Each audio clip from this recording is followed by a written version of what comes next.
My last video, Human Evolution Made Easy, showed how mitochondrial DNA can be used to trace our most recent common matrilineal female ancestor, who lived about 150,000 years ago in Africa.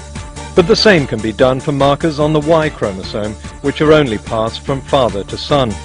Our most recent common male ancestor also lived in Africa, but much later, around 60,000 years ago. This video will look at what happened next, and how we know that these ancestors migrated out of Africa and the routes they took to colonize the world. To understand that evidence, we first need to understand these DNA markers. DNA consists of two intertwining strands, which are basically joined-up chemicals called nucleotides. Just 4 different types of nucleotide are found on each strand: adenine, thymine, cytosine, and guanine. To glue the two strands together, adenine always pairs with thymine, and cytosine always pairs with guanine. That's just the nature of their chemical bonds. When DNA copies itself, the copies aren't always perfect. So sometimes the wrong nucleotide will be put in place, in this case adenine instead of cytosine.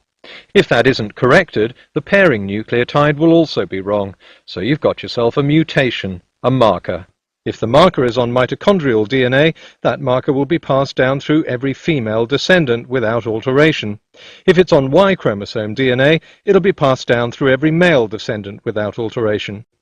So if we find a marker in people today, we can trace it back through thousands of generations to find out when and where it started. Now imagine if all these people were migrating. This group stays put, this group moves north, and in this group, headed east, a baby boy is born with a unique marker on his Y chromosome. The baby grows up and has male children who also carry the same marker. As the group continues its migration, some tribes settle and others keep moving eastwards. Like a leaky boat, the movement leaves in its wake a trail of descendants with the red genetic marker. So by checking the DNA of people living today, we find those with the same genetic markers. This map shows the distribution of men with a marker on their Y chromosome called M130.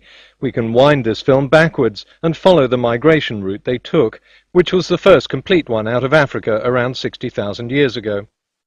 That was the basis for the study conducted by Spencer Wells and others in 2000, which involved collecting DNA samples from indigenous people all over the world. Wells found distinctive genetic markers and traced each back to its source, marked here by red circles.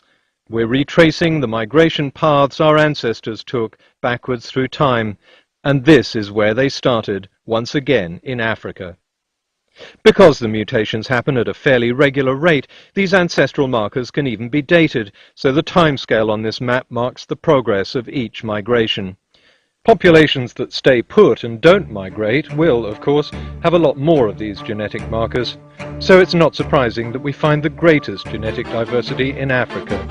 But the greatest of all belongs to a people whose ancestral homeland once extended from South Africa to the Rift Valley. Wherever you're from in the world, whatever mitochondrial or Y chromosome DNA markers you have, you can trace your ancestry back to the people whose modern descendants are the San, the Bushmen, the living embodiment of all modern humans.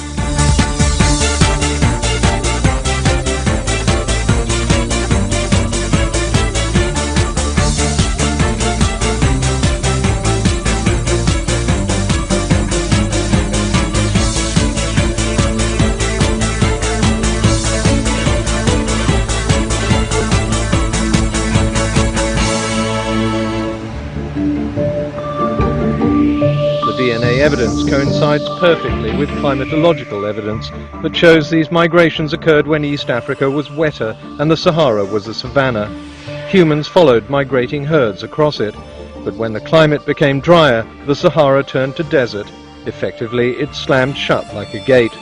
When the Saharan climate improved again, DNA evidence, coincidentally, shows a second great migration.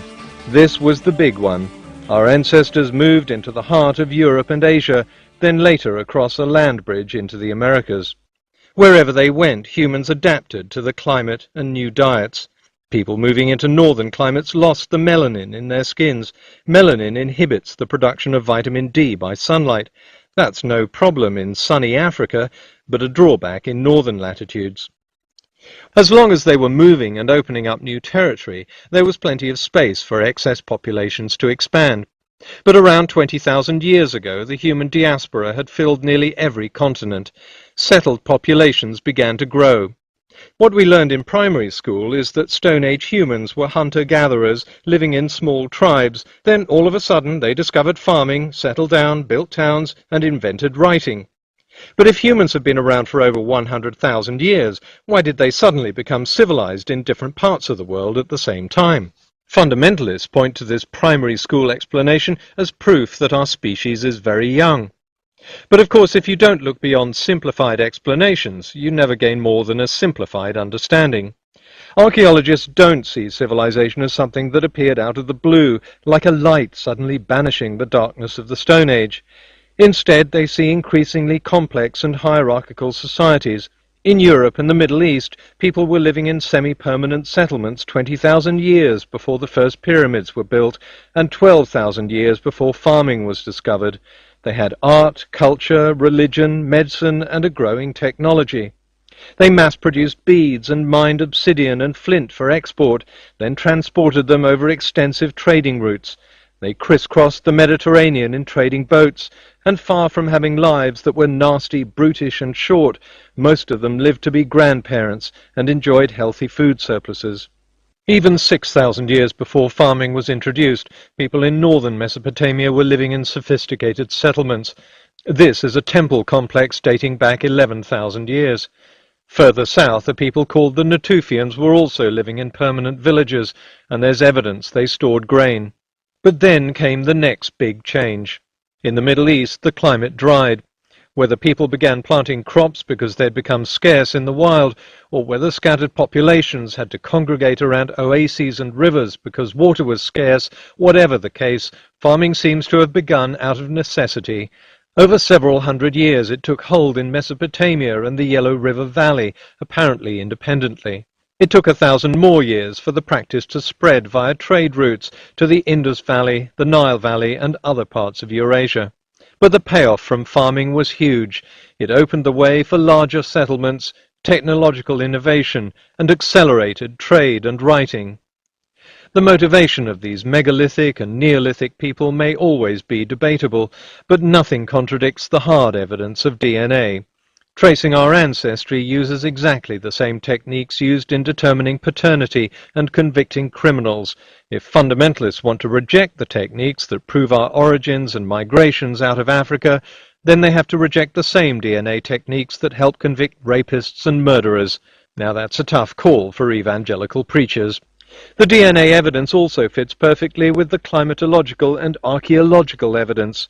We have a lot more to learn, but we do at least know how we got here. And so we come to the present day, having traced our origins in this series all the way from the Big Bang. Of course, to use a cliché, this is all ancient history, but to those with a yearning to know who they are and where they came from, it's a history that made us who we are. To understand that, just look at Britain's oldest complete skeleton, 9,000-year-old Cheddar Man. In 1997, DNA was taken from the skeleton and compared to people from the area. They discovered one of Cheddar Man's direct descendants, a schoolteacher, living just half a mile from where the skeleton was found.